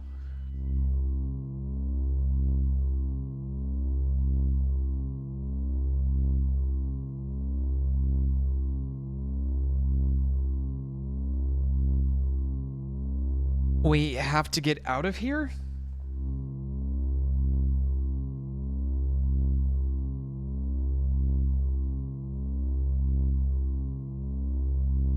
We have to get out of here. I knew that I needed to reveal myself to her. I have to let you know the truth. I flew out of the room. Oh, Nami was standing there. Nami. My confidence withered. Nami, don't be surprised, okay? Just listen to me. I struggled to come up with an explanation. It's me. I know. Nami nodded. Nami. I hugged her. Was surprised to find her cold to the touch. What the? This girl was Naomi. Where are you, Seth? Nami's voice was coming closer. I thrust Naomi away and ran towards Nami's voice. This time, I found the real Nami. Ah! Her face became twisted with fear when she saw me. Nami, don't run from me. I called out to her at the top of my lungs. I'd make her understand, I thought to myself, even if I had to slap some sense into her. Nami! No! I ended up being the one to get slapped. I should have seen that one coming, Nami. I muttered as it was perfectly normal, and Nami's expression suddenly changed. Seth? Is that you, Seth? I nodded. Seth, why? I don't know either, but it's me. I love you, Seth, Nami shouted. I'll always love you no matter what you look like. I want to see myself in the mirror, I said. I took a peek at myself in the bathroom mirror, fearing what I would see. Yikes. Gray hair, wrinkles. I looked like a totally different person. I couldn't even bear to look at myself in the eyes. Hold on, Seth. Take a closer look. I don't want to. That's not my face. Wait, don't you see the similarity? Huh? Similarity to who? To you, Seth. I was stunned by what Nami just said, but after taking another look, I saw her point. It was me, just with gray hair and wrinkles. How many decades have I aged, though? Nami cast her gaze down suddenly in pain. It's my fault it happened to you, Seth. Huh? It's because we came to my house. No, Nami. This isn't your house. Get that nonsense out of your head. Naomi? It was Naomi. Naomi was there in the mirror. Naomi. Nami was reaching towards the mirror, and I held her back. And at that moment, Naomi said something in the mirror. I'm no different. Huh? I'm no different.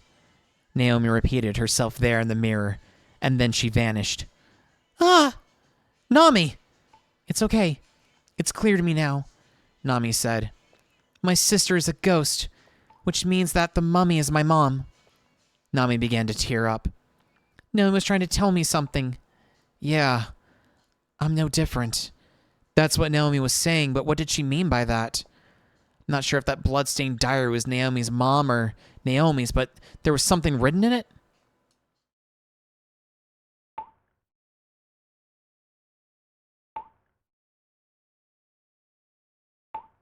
Oh, God, this is probably a mistake, but check out the diary.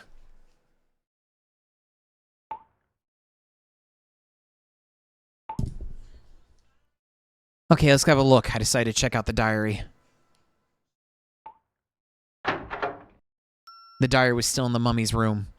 It was my mom's diary, Nami said as she read it. July 3rd. I'm all alone now. That was how Nami's mom's diary began. After losing my husband and my youngest child, my son in an accident, I sent Nami to an orphanage, and Naomi died of her illness shortly after that.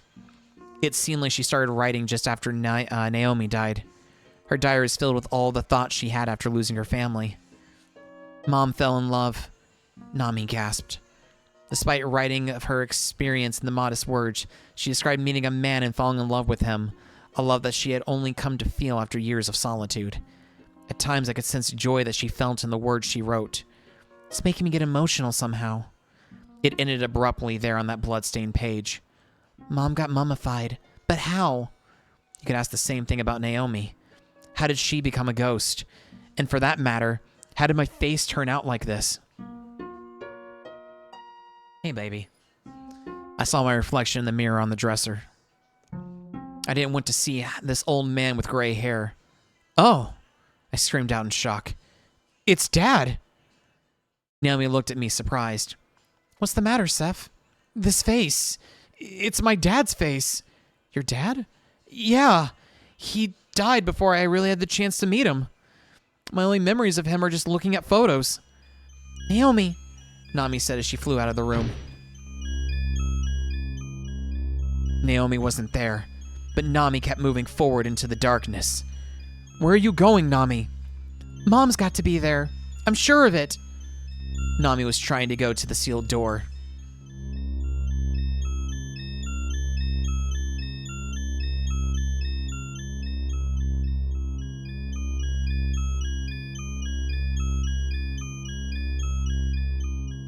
We should look for Naomi?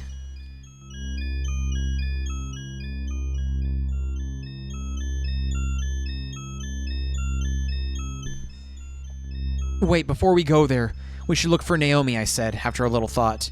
We could hear Naomi's laughter, so we kept moving in that direction. Where was she, though? Naomi, where are you? That was probably the wrong choice. Something vaguely white was floating right before our eyes. It trembled, and for a moment I saw the face of a beautiful woman I'd never seen before. And then it entered Nami's body. Ah! Nami's body went stiff. Nami! Ah! Suddenly, Nami went off running. Nami! Nami flew to the mummy's room and shut the door. Nami! Took a deep breath and opened the door. I found Nami in the corner of the room. Nami! I said as I approached her. Why? Huh? Can you tell me why? That wasn't Nami's voice. This voice had a graceful tone to it and sounded like a middle-aged woman. Who are you? I knew she wasn't Nami, but this lady's voice was coming out of Nami's mouth. Still sounded familiar, though. Why? Why is it? Nami looked at me and spoke to me in the same voice. Why did you leave me? What are you talking about, Nami? Who did I leave? Nami's body had been possessed by someone, and I had an idea who it might be. You're going to leave me alone again, aren't you? It was her mom. This was Naomi's mom. Nami, with her mother's voice, seemed like she was begging for me to stay with her.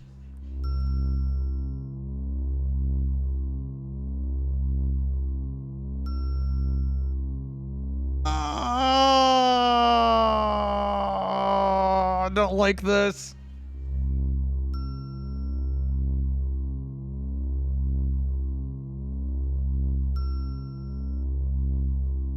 Come here, Nami. I wanted to see for myself what would happen.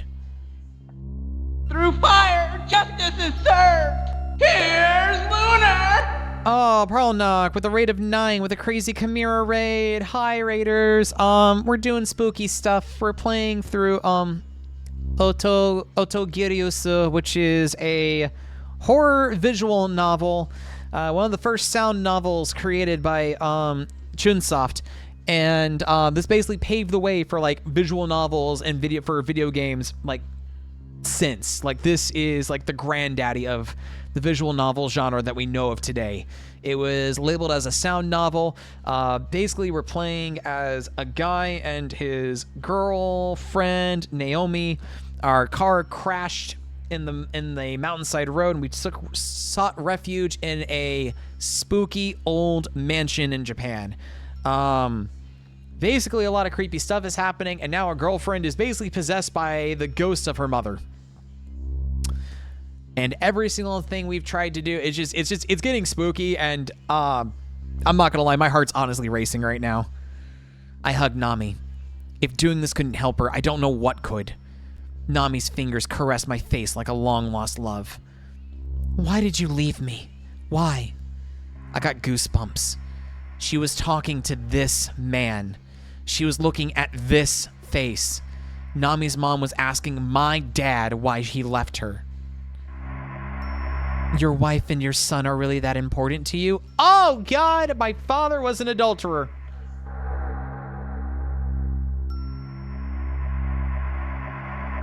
Your son. She was talking about me. You're going to leave me, aren't you? Then her tears stopped, and her eyes changed to Nami's eyes. Even though I love you this much? Huh? Even though I love you this much? What was going on? Her face, her arms, her legs. Steam was pouring out of Nami's entire body. Whoa. Ugh. Nami's white skin turned earthly brown. Her flesh sunk in. She was looking more and more like a mummy. Nami! The mummy stood up. Ah! I couldn't help but scream. Nami had been mummified. This can't be. This can't be happening. No way! I shouted as my consciousness drifted away.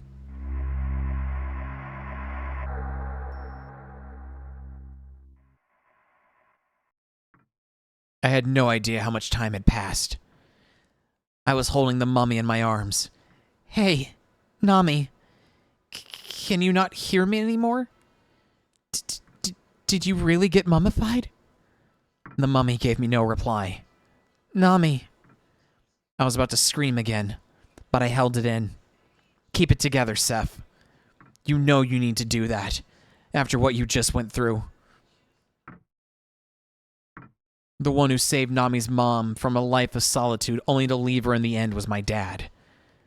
I figured the shock of losing the man she loved so much turned Nami's mom into a mummy instantly, just like it did with Nami. My dad wouldn't come home for long stretches of time, and he never did a single thing you'd expect a husband or a father to do. I heard he returned after a few years away from home. Shortly after that, he died resting his head in my mom's lap. I never told anyone this, but in my own way, I bore a grudge against him. So why do I have to be trapped in the body of my dead dad and be forced to have the same face as him, just to state Nami's mom's need for revenge? You've got to be kidding me. I felt anger swelling up within me. What kind of messed up revenge is this? You're with me on that, right, Nami? She didn't respond. Then I heard somebody crouch down next to me and speak softly into my ear. Seth? I gasped. Seth? I could hear her voice behind me, and I felt cold. When I turned around, I saw Naomi standing there. Naomi, is this the lingering regret that's keeping you here? You want to help your mom get her revenge? Is that why you became a ghost? Naomi just looked at me, saying nothing. I couldn't hold back my anger. You're insane. You're okay with doing this to your own sister? Do you ghosts not have any human emotions at all? Naomi looked at me with sadness. I'm no different. She's still going on about that. What are you talking about? You're no different? Instead of replying, Naomi moved. Naomi came slashing at me with a knife. Why? Why was Naomi trying to kill me? Was this also the will of her mother? Whoa! Wait! Naomi, watch where you wave that thing! She had me trapped in the corner of the room. Stop! I'm no different. Naomi raised up the knife and then... The room shook, and the blade of the knife she was about to plunge down into me melted away and vanished. Mom, Naomi blurted out. The supernatural event seemed to have been her mom's doing. Was her mom, the mummy, trying to protect me? What was happening? Let's get out of here, Nami. I picked up Nami and flew out the door. Nami was disturbingly light to carry around. I focused entirely on running down the hallway, but I wasn't sure what I would do. Carrying a mummified Nami around with me, I was at a loss. I returned to the entrance hall.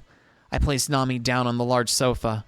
Her arms were shriveled, her skin was brown, and she was a shadow of her former self, but she was still Nami. I spent a long time sitting there with her. What am I supposed to do now? Even if I just left this mansion, how could I do that with Nami being in the state she's in? She's not dead, though. Not necessarily. Even if she was mummified, I believe she's still alive. You're alive, aren't you, Nami? She didn't answer me, but I had faith that she was. Nami wouldn't die, would she? There's no way. Nami, I'll stay here and fight. I gave Nami's dried-up cheek a soft kiss. The skin of her cheek was tight. I wanted to cry, but I held back my tears. I'm not going to leave you, Nami. I'm going to fight for you. I gave her one more kiss. Naomi didn't come after me, but she could come up again at any moment. But still, why was she trying to kill me? If that was all just a way to help her mom to get revenge, then it would be strange for Naomi's mom to use her powers to stop her daughter. Nami, I don't have any idea what's going on here. What could Naomi possibly be thinking? I'm no different. Maybe the answer was somewhere in that phrase she just kept repeating. Feeling tired, I closed my eyes. I could see Nami's smiling face and white teeth. In my mind, the image I had of Nami was the way she'd been until now. Seth. I feel like I heard a hoarse voice call out to me. Huh? I took a look around the entrance hall. Was that hoarse voice I heard who I thought it was? Nami? Seth. Nami! Seth. She could talk. Her face was dried up and she could barely move, but I knew for sure that Nami was calling out my name. So even though she'd be mummified, she was still alive. I slept for a long time, didn't I? Nami asked me in her mummified state. How should I answer her, though?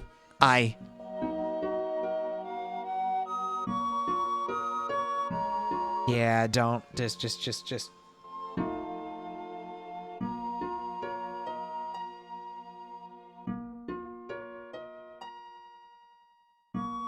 I figured I shouldn't tell Nami that she'd been turned into a mummy.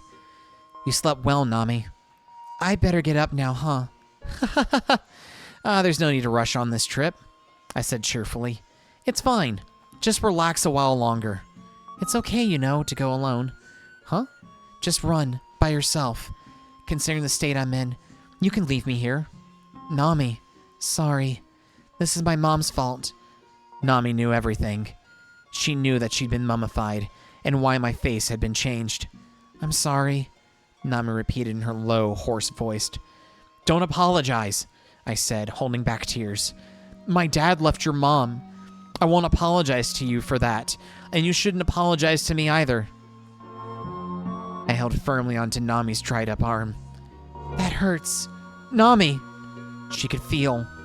Even though I was sleeping, I knew what was going on around me. I know what you did for me, Seth. I was so happy, Nami managed to bring herself to say.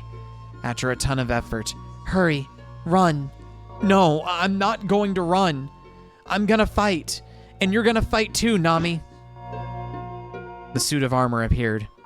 Oh, please. Run, Seth. I stood in front of Nami. Oof. I got slammed to the ground with the suit of armor by a single smack. Ah, shit. I tried to stand up, but I felt really dizzy. The suit of armor picked Nami up. Nami! I chased after it, though I was unsteady on my feet when somebody grabbed me by the arm. Naomi! You're still going after her? Let go of me!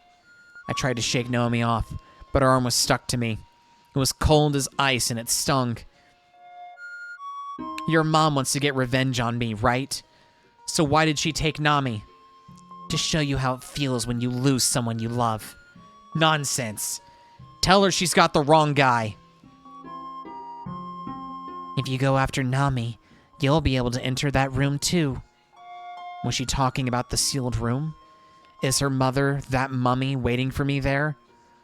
Let go of me and I'll go anywhere you want me to go. That won't work. Why are you even stopping me here?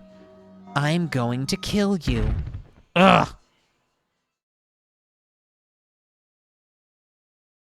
I felt icy pain run through my body, and my vision went dark.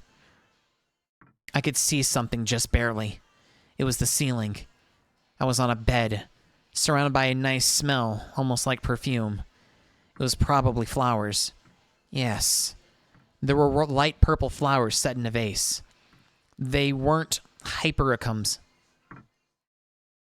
Lilacs. Huh? Naomi was sitting in a chair there. They smell nice, don't they? For a moment, I mistook her for a nurse. She was pretty, which was no surprise since she looked just like Nami. Where's Nami? So this was the sealed room, huh? But Nami wasn't here, nor was that mummy in the wheelchair. This is my room. Why am I here? Let me out of here. I tried to get up, but she grabbed my arm again. It was cold. Stay here. I don't want to hand you over to Mom. What a strange thing for Naomi to say. Suddenly, the room started shaking. Mom's angry. She won't forgive me for this, will she? What was going on? Were Naomi and her mom fighting over me? Oh. A crack ran through the wall. The vase of lilacs got broken too. It's okay. As long as you stay in this room, Mom can't reach you, so you can stay here, she said. You can stay here forever. Let me go. I have to save Nami. Coldness spread through the arm where she grabbed me. Are you gonna freeze me to death? Naomi looked at me. I could see how sad she looked. If I kill you, we can be together. Huh? The two can stay here in this room together forever. Oh, I finally understood. I'm no different. Is that what she meant? Naomi wouldn't let go of me. Ah! I shivered. I felt like my heart was about to freeze. Oh, I can't do it. Whew. Naomi took her hand off me. Naomi remained there, trembling and stoic. I can't do it. I can't hear Nami's voice. She's telling me that she loves you, Seth. Nami's voice? I couldn't hear her myself. Maybe she was calling out from the sealed room. Nami loves you from the bottom of her heart. Nami! I jumped up. But I'm no different. Without thinking, I turned back to face her. Because I love you too. Naomi vanished. Naomi. For a brief moment, I hesitated, but...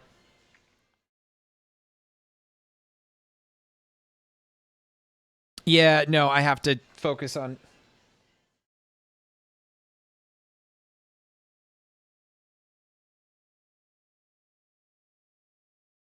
I have to focus on Nami now. I headed straight for the sealed room. The sealed door opened. Without me even having to slam into it. It was as though it was saying it was the proper time for me to come inside. Nami! I rushed into the dimly lit room.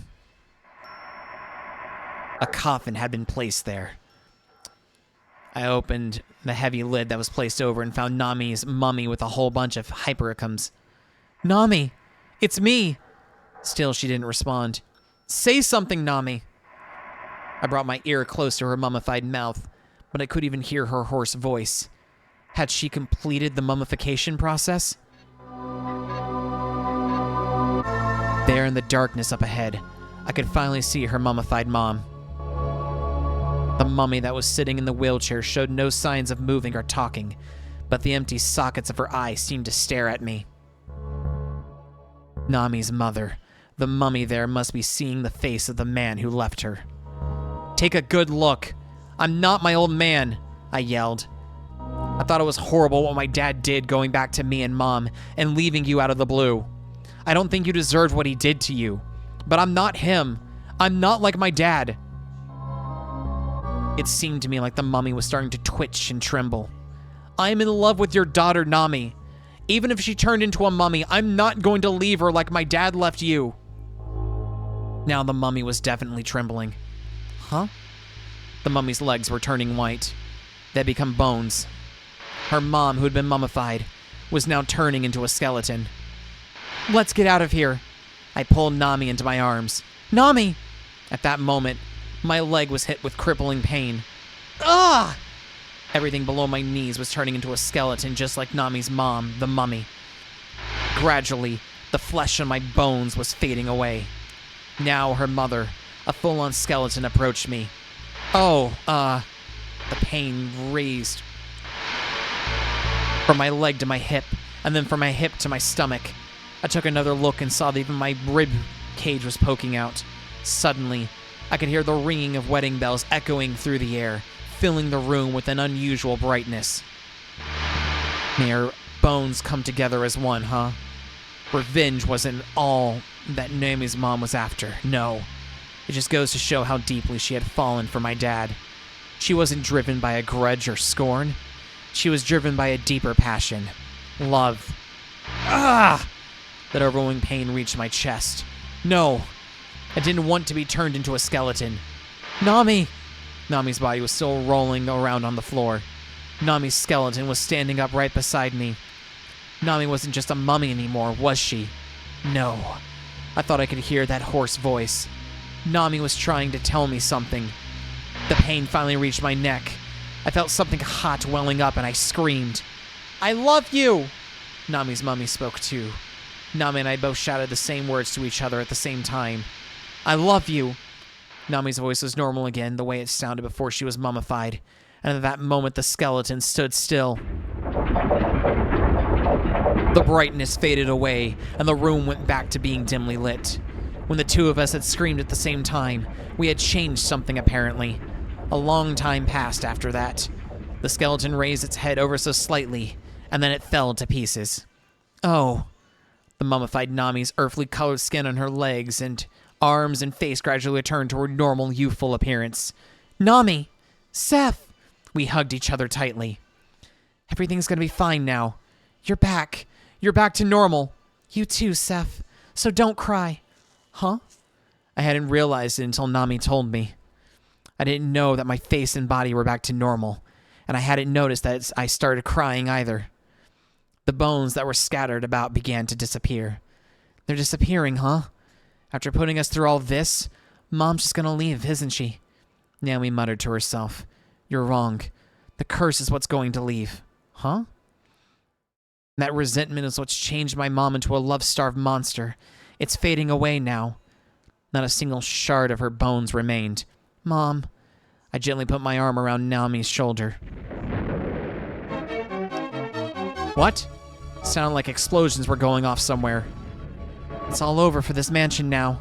Oh my god, Nami screamed as if she had seen a vision. Hurry! As we tried to go down the stairs, a strong wind blew up at us. Whoa! The floor below us was filled with flames that were still spreading. Nami!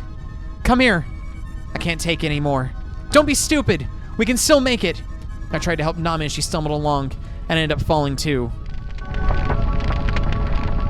It was already a sea of fire around us. Ugh! It was hard to breathe, surrounded by that black smoke. I couldn't open my eyes. I wasn't about to die here, but I couldn't stand up. And what about Nami? I could feel my consciousness slipping away. Maybe Naomi was taking me to the underworld now. Somebody grabbed my arm. You're gonna make it through this alive, Seth. I still couldn't really open my eyes, but I could hear Nami's voice as clear as a bell. Come with me. Nami led me by the hand as we ran. Ah! Pulled along, I was leaping through the fire.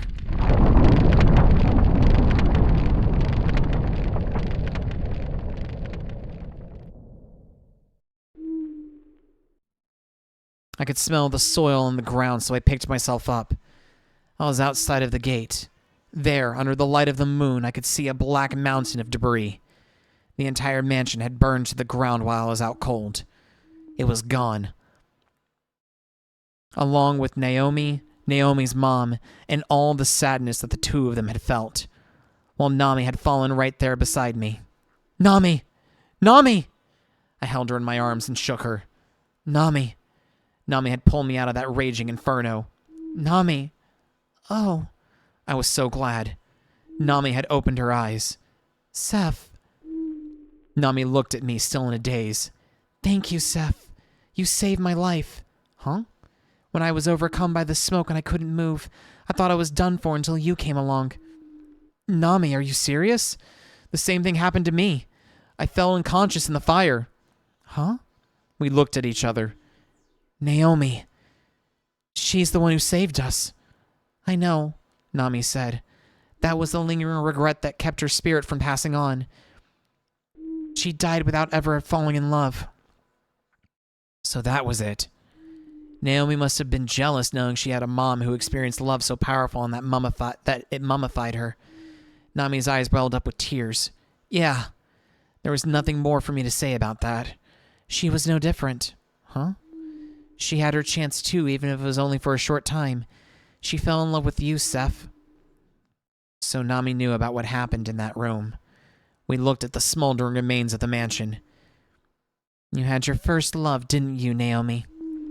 Her first love. I took another look around.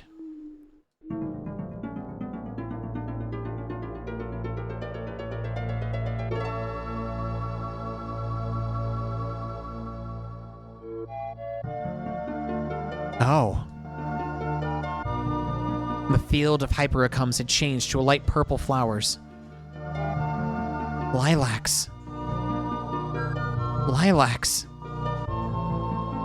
They were the same sort of flowers that Naomi had kept in her room.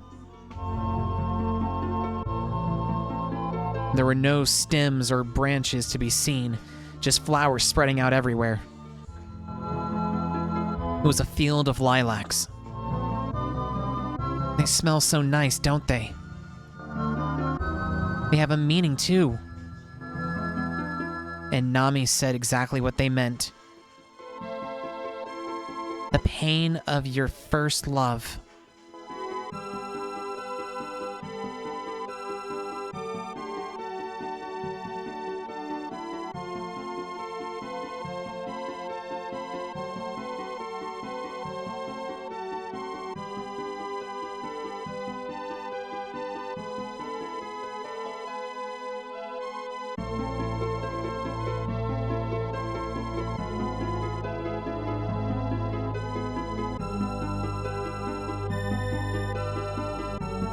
Holy shit.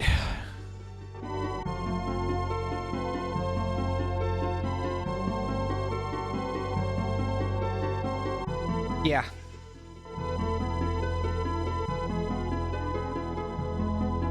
And I think we got a good ending because we didn't die, because visual novels are notorious for dead ends, and we didn't get one. Oh, fuck, my heart.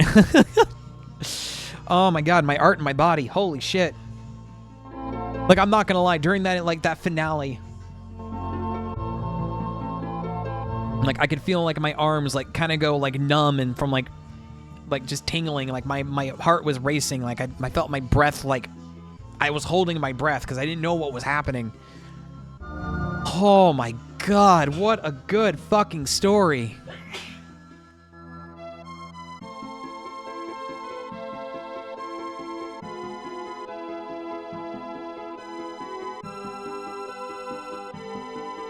So now you've got to wonder, was it Nami's mom, or was it Naomi that possibly like supernaturally like caused the brakes of our car to go dead? Like what was the spirit that drew us back to this house that Nami did in fact grow up in, to have Nami's mom do her whole revenge plot to basically ensure that I was dead?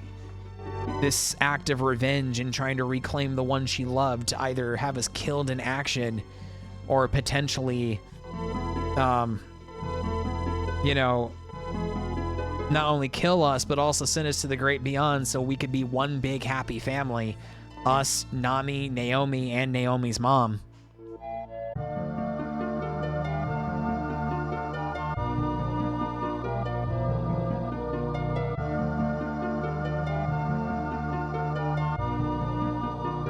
Fucking hell.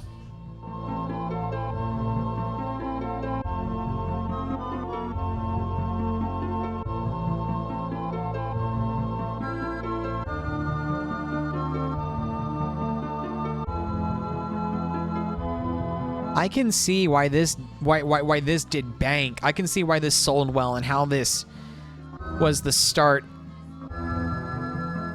What? What do you mean try again?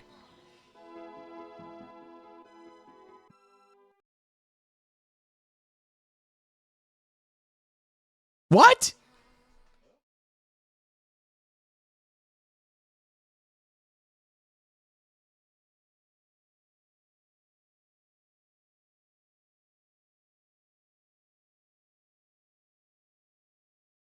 Do I reset? Do I... No. I mean, I've read that, you know, there are multiple endings to this, but I guess we didn't get the true ending? Hold on, I'm gonna just... What happens if I reset? I mean, we're ending the stream no matter what. I just want to see something.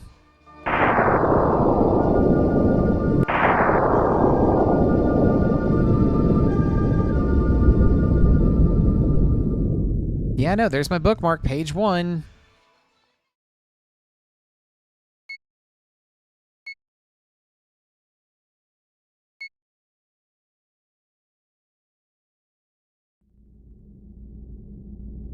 Okay,